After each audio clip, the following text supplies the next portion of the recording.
This is about restoration of commuted pension.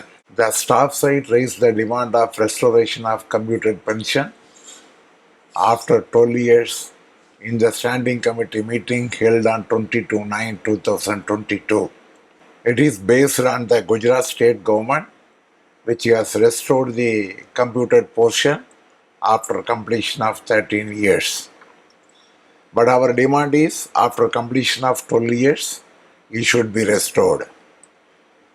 Based on the discussion on 22/9/2022, the matter has been referred to Ministry of Finance, Department of Expenditure on 3/10/2022.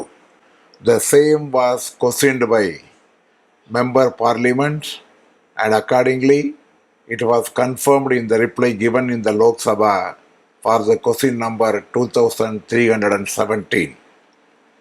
In the meantime, the staff side secretary is also requested the Secretary DOP and PW vide his letter dated 1/11/2022 to convene a meeting to settle the issue immediately.